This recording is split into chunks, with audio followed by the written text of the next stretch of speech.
363 habitantes, com altitude de 643 metros de altura e com apenas 27 quilômetros da capital Navarra. Olá a todos e vem comigo conhecer a cidade de Elgui.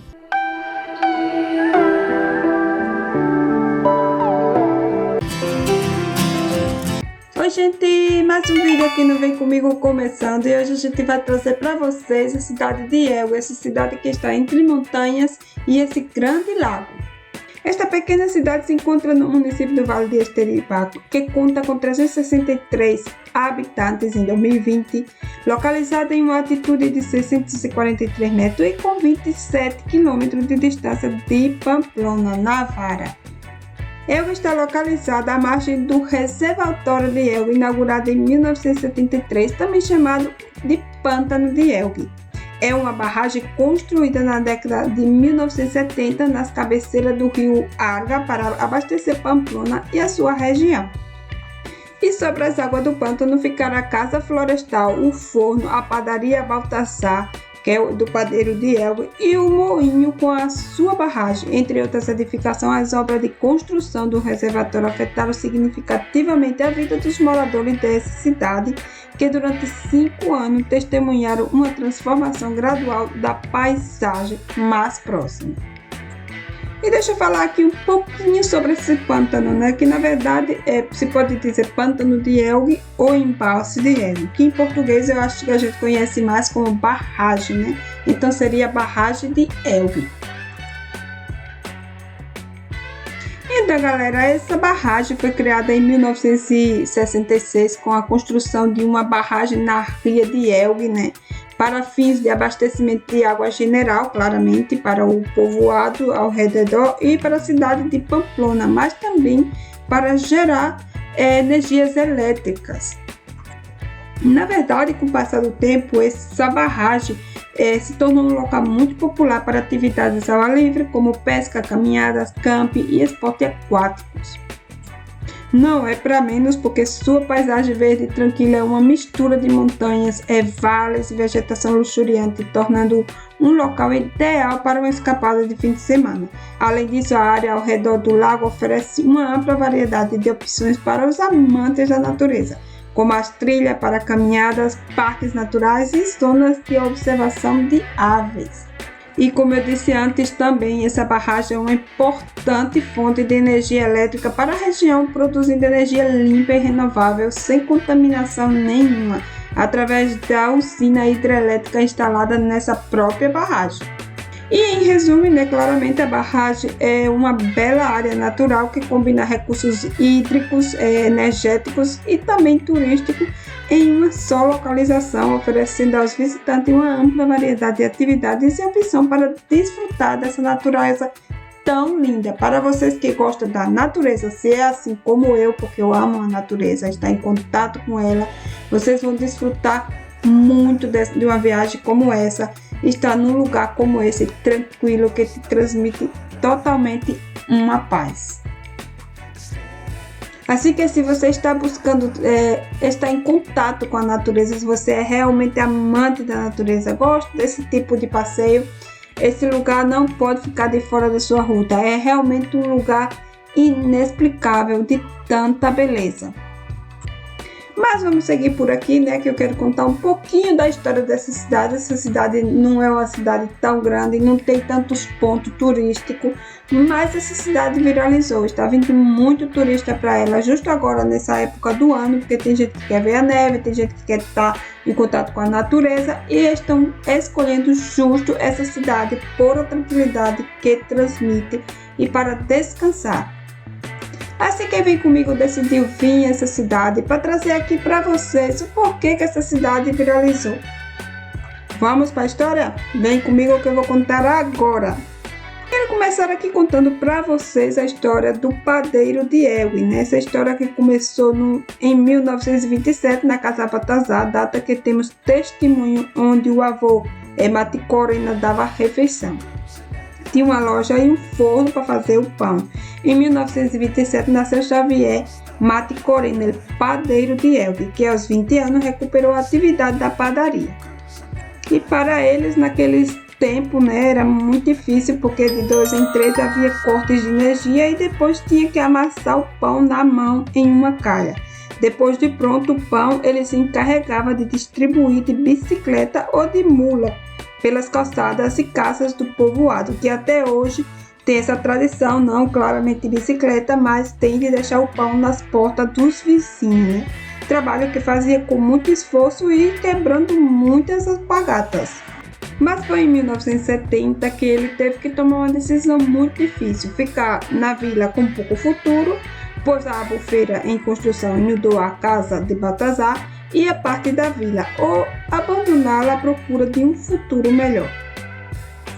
E vamos falar também sobre o patrimônio cultural de Elgin, né? Que a Elgin, apesar de ser uma cidade muito pequena, também tem seus pontos fortes, que é a igreja de São Gil, né? Localizada na zona urbana de Elgin.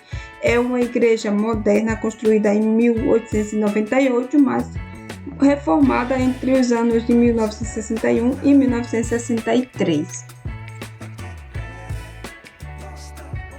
Muitos contam que essa igreja substituiu outra igreja que existia por aqui, da qual apenas existem dados documentais e não sabem muito delas porque já faz muito tempo mesmo.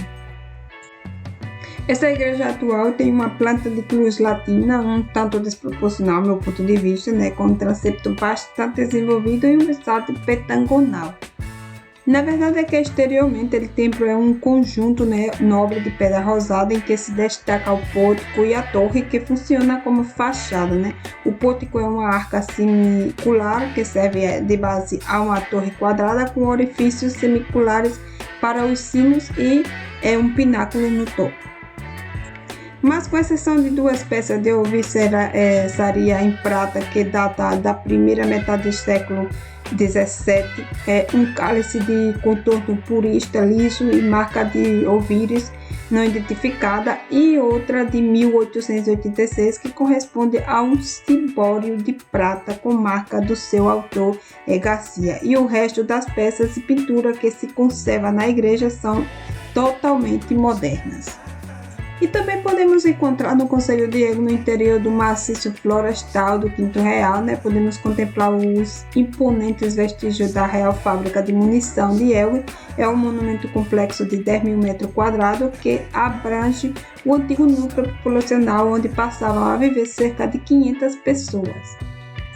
O esplendor foi reduzido no século XVIII, foi reduzida a estrutura, né? Os arcos sobre o rio Água são os vestígios mais bem preservados.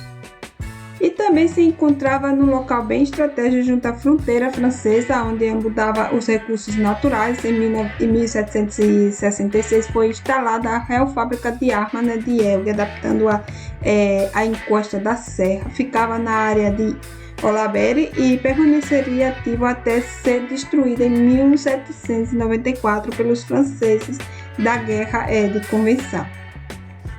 Ele se dedicava principalmente à produção de munição para canhões e armas leves de ferro. Durante os anos em que prestou serviço, foi criada uma cidade anexa na qual vivia 500.000 de pessoas. Havia uma escola, um posto médico e até uma capela naquela época, gente.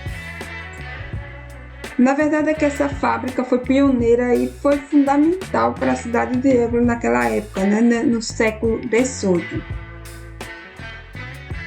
Assim que entre o século XV e o século XVI existiu uma área de oloado baixo do atual reservatório que posteriormente foi transferido para Alazar, 4 km do rio acima, onde hoje está localizada a travessia para Irurita do porto de Uquiaga. Felipe II adquiriu em 1536 e ali trabalhava armeiros de elite do Milhau.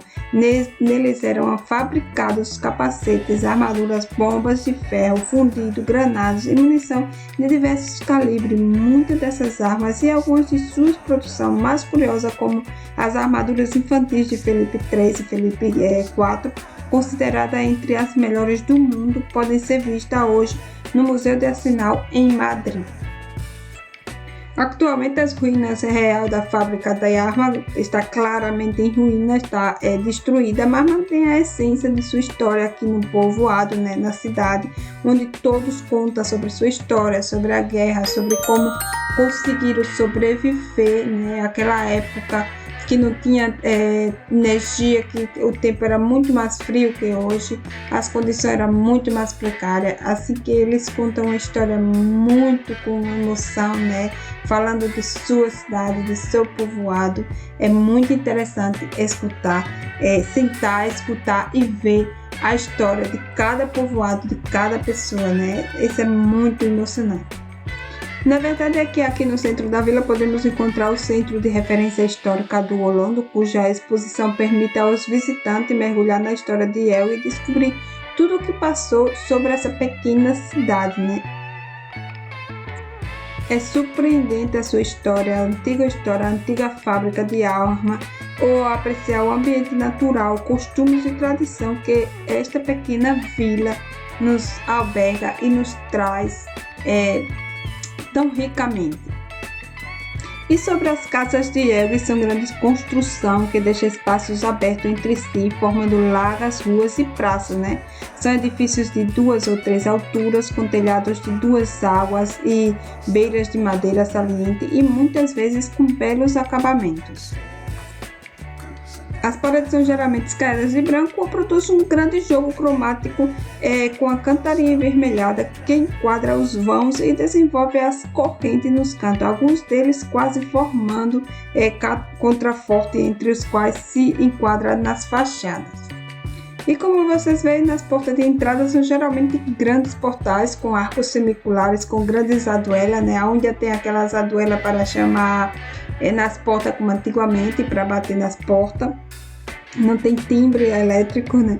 Em alguns dos pisos é fácil encontrar também varandas enormes, varandas contínuas. São muitas as casas que chamam bastante atenção nesse povoado e algumas destacadas desde 1589 e outras dos séculos XVIII e outras do século XIX que apresentam ambos os elementos decorativos como inscrições ou escudo. E entre elas destaca-se a chamada Casa Chachoterina, com brasão barroco do século XVIII na fachada, gente. É uma casa super diferente, super bonita mesmo. Na verdade é que as pessoas dessa cidade, os moradores dessa vila, não queriam que fizesse essa barragem por conta da vegetação, que ia destruir bastante vegetação desse lugar. E ainda mais que parte da vila, né, de Elgin foi submersa por volta de 1970 com a construção da barragem, por onde hoje se pode caminhar, observar as vistas e até fazer um percurso. Antes da década de 1970, parte da aldeia de Elgin foi descoberta. Depois disso, a água do reservatório que hoje existe cobriu os telhados do local. Então eu acho que para diminuir um pouco os danos, né, o mal que fizeram essa cidade, na mesma localidade, foi criado um passeio pedonal que percorre a margem da barragem e de onde se pode admirar as vistas incríveis, né? Nela há uma certeza informativa que conta que se esconde debaixo de tantos litros de água. Perto de Elgin, os melhores depósitos de magnesita da Europa foram descobertos em 1945, dizem, né, da cidade, e atualmente são processados na fábrica localizada em outra cidade de nome Supiri. E esse pequeno povoado também oferece uma trilha, né, que se chama Trilha de Elgin, que começa neste município, localizada a 27 km da capital da comunidade autônoma, que permite uma confortável caminhada de meia hora para toda a família junto ao reservatório. O percurso com menos de 2,5 km é muito pequeno para fazer uma boa caminhada. Começa aqui no centro da cidade de Elgin, né? Próximo às quadras do Polo Deportivo, que fica na entrada da cidade. A caminhada percorre a margem do reservatório, entre caminhos de asfalto e cascalho, né, de areia também. No final, você volta ao ponto de partida. Durante o percurso, através dos painéis explicativos situados nesse percurso, os visitantes poderão também conhecer a história da barragem e do abastecimento de água da região de Pamplona, que a cada 100 metros tem uma plaquinha explicando um pouco de tudo enquanto você vai avançando. E E a forma de esquentar as casas aqui no inverno é através da chaminé, então todos os povoados se combinam entre eles, compram um montão de madeira, que aqui não pode tirar madeira como em qualquer outro lugar, você tem que comprar, é proibido cortar madeira, senão é penalizado, né? Você pode pagar uma multa ou até mesmo ir preso. Assim que todo o povoado se junta entre eles, compra madeira para passar todo o inverno e assim conseguem manter as suas casas quentinhas. Como é casa de povoado, vila, né? São casas mais antigas e muitas delas não têm um sistema mais modernizado para esquentar a casa no inverno. E o inverno aqui é muito forte mesmo, então usa esse sistema aí para esquentar as suas casas. E para aqueles que queiram vir passar um fim de semana para descansar ou uma semana para fazer trilha, turismo rural, Elgin está bem preparada para isso, pessoal. Elgin tem bar, restaurante, hostal, hotel, enfim, tem de tudo. Apesar de ser uma cidade pequena, Elgin oferece de tudo um pouco. E quero me despedir de vocês e dessa cidade comendo esse bom sanduíche de atum com café que me custou R$ 5,40.